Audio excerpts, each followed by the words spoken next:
Olá pessoal, bem-vindos ao nosso canal Essência Liberal, mais uma vez trazendo mais temas para a gente estar aqui conversando. É um prazer enorme estar com vocês.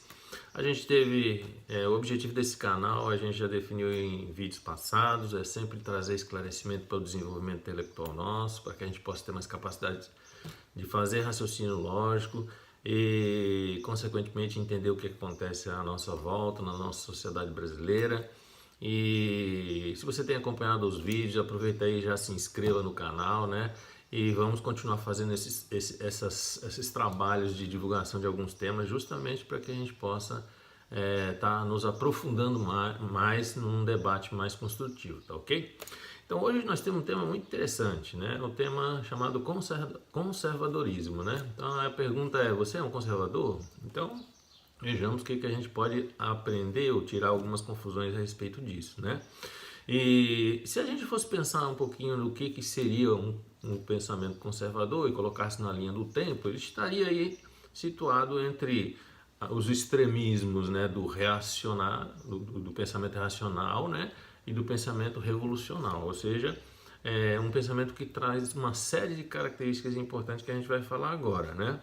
Mas as pessoas criam nas suas cabeças muitas confusões a respeito desse conceito, né? Só para enumerar algumas, há aqueles que consideram assim o conservador aquela pessoa que não quer mudar, né? É a pessoa que não quer nenhum tipo de mudança, tá certo? Que é avesso ao progresso. Muitas pessoas pensam assim, que o conservador é avesso ao progresso, não quer que essa situação mude, né? Chamam de imobilista, aquele que realmente não quer nenhum tipo de modificação. Chamam de autoritário, de reacionários e até de fascistas, né? Veja quanta confusão a respeito de um conceito. Então vamos tentar aqui estar falando um pouquinho sobre essas questões, né? Então olha só, o que é ser conservador, né? No fundo, se a gente for analisar a nossa essência humana, todos somos conservadores, né? Na verdade, temos assim uma tendência a ter o que nós chamamos de uma disposição conservadora, né? Que é basicamente conservar o quê? Todo mundo quer conservar a sua vida, quer conservar os seus bens, quer conservar a sua família, quer conservar seus amigos, muitas vezes conservar suas ideias, seus pontos de vista, não é verdade? Então a gente tem essa disposição conservadora na nossa essência, né? E na verdade, então, ela faz parte da nossa vida, tá certo? Agora, o que seria o pensamento enquanto ideologia, uma ideologia conservadora? O que quer dizer isso? Nós temos aí agora, recentemente, um presidente eleito que se diz liberal e conservador, né? O que será ser conservador, né? Então vamos entender como que basicamente está fundamentado isso, né? Então, o pensamento conservador, ele está sobre o alicerce de alguns princípios, né? O primeiro princípio que o conservadorismo utiliza é exatamente a nossa capacidade intelectual limitada, ou seja, a gente tem uma capacidade, eu vejo que é o próprio tema desse nosso canal, né? Ou seja, desenvolvimento intelectual. Então a gente tem uma limitação no que se refere a entender as coisas como elas são. Então quando você vê um problema, uma situação, a gente comumente já faz um apanhado geral ali, rapidamente a gente já começa a tomar um partido, a julgar, e às vezes aquilo que você viu, aquela impressão, aquela situação, ela talvez não corresponda à realidade, né? Muitas vezes, se você perguntar para uma pessoa que está ao seu lado o que ela viu, ela vai dizer que viu outra coisa totalmente diferente. Ou seja, nós temos capacidades intelectuais muito limitadas. Então, é princípio do conservadorismo, antes de se propor qualquer coisa, levar isso em consideração. Talvez aquilo que a gente está vendo não é bem assim, vamos analisar, vamos estudar, vamos buscar mais informações para que isso possa ser mais confiável, né? Outra questão que é princípio do conservadorismo é o que nós chamamos de pluralismo, né? Quando você tem uma visão que é de uma única pessoa a respeito de um fato, de um acontecimento, é uma opinião muito unilateral, que apenas percebe uma única faceta do que aconteceu.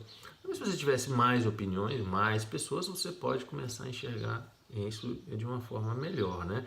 A isso o conservadorismo chama de pluralismo. Ele prefere ter maior quantidade de visualizações para entender um fato ou algo que esteja trazendo de problema ou incômodo a uma pessoa, a uma sociedade, enfim, né?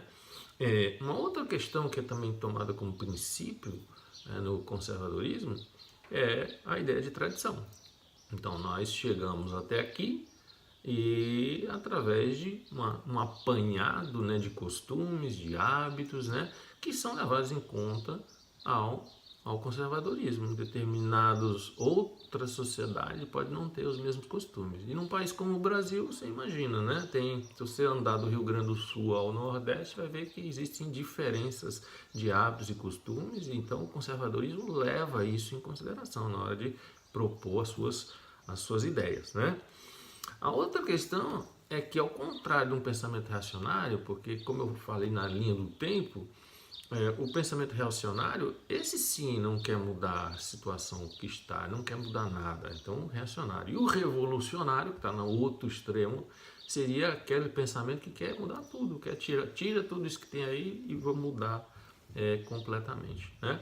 Então, o conservador, ele é, diferentemente das duas posições extremistas, ela leva em consideração a ideia do presente, do passado e também do futuro, ou seja, a gente analisa as questões pensando no que foi o que nos trouxe até esse momento e para onde estamos indo, né? Então esse é um pensamento conservador, né? Mas ele admite que determinadas coisas podem não estar funcionando, né? Então você tem um conjunto, por exemplo, vamos pegar agora um conjunto de leis e pode ter algumas leis que não estão funcionando. Então, a gente pode fazer o que a gente chama de reformar aquilo que não está funcionando. E nem sempre você vai precisar se desfazer do todo para fazer algo totalmente novo, né? Aliás, essas situações em que você tem que se desfazer completamente, elas são pontuais, né? A grande maior parte delas a gente faz reforma mesmo, como eu falei, né?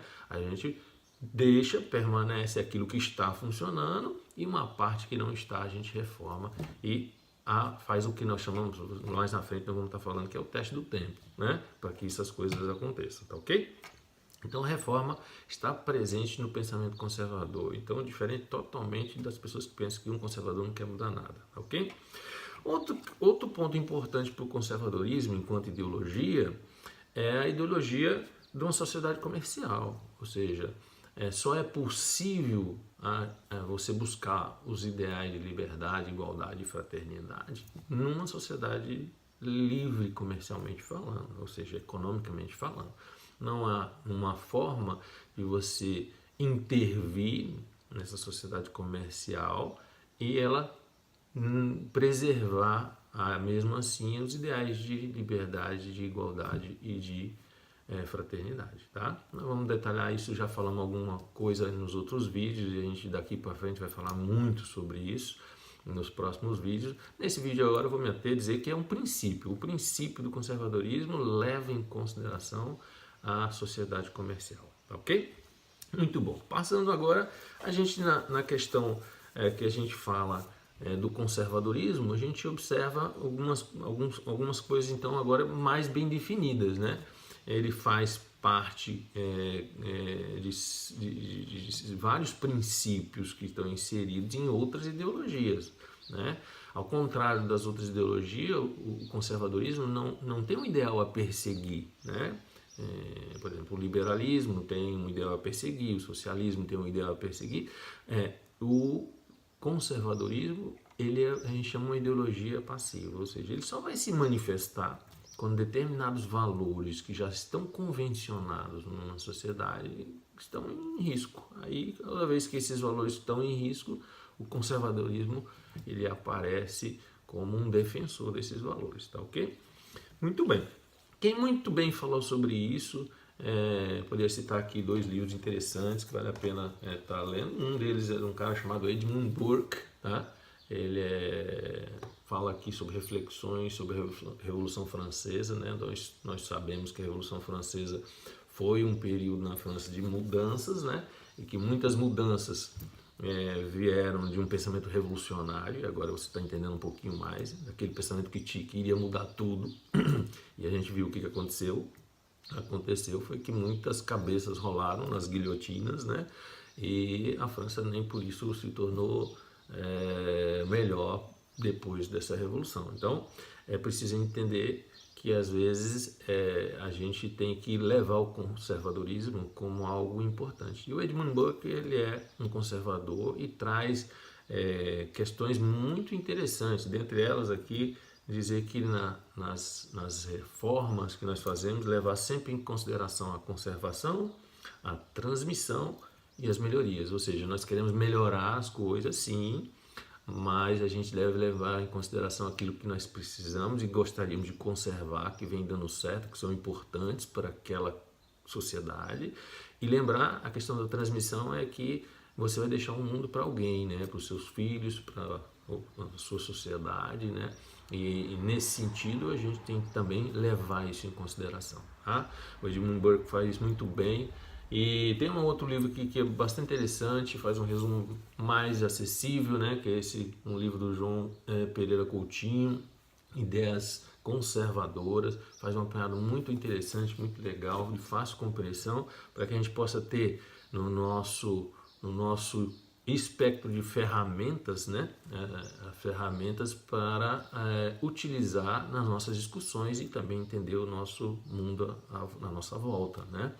Então, o que nós estamos fazendo aqui no canal é dispor de ferramentas que nos possibilitem fazer uma discussão mais construtiva e participativa, tá? Como, por exemplo, você quer aprender um idioma, né? Não se pode falar francês sem aprender o francês, certo? Então, primeiro nós estamos aprendendo algumas ferramentas, já falamos de liberdade, igualdade, já falamos um pouquinho das confusões que existem na cabeça de todo mundo e hoje estamos comentando sobre conservadorismo, ok? Conservadorismo, então, a partir de agora, não é uma coisa ruim, não é um bicho papão, né? A gente tem que encarar como um exercício da prudência, né? Ele é aberto às mudanças, ao avanço, mas é um exercício da prudência que nos leva a preservar aquilo que nos trouxe até aqui, mas também nos leva a melhorar aquilo que se apresenta no presente com necessidade de melhora, tá ok? Muito bom, o vídeo por hoje o assunto seria esse, a gente fica aí à disposição, coloca o seu comentário, dá uma curtida no vídeo aí, isso é muito importante pra gente. Se inscreva no canal, não perca essa oportunidade, então a gente vai estar lançando mais vídeos, você já vai receber as mensagens dizendo que tem um vídeo novo e a gente possa estar aqui discutindo e dê sua opinião também, suas dúvidas. Eu tenho o maior prazer de estar compartilhando com você essas respostas e é assim que a gente vai, no momento, fazer uma mudança significativa na nossa sociedade, beleza? Valeu, muito obrigado, fica com Deus e até a próxima.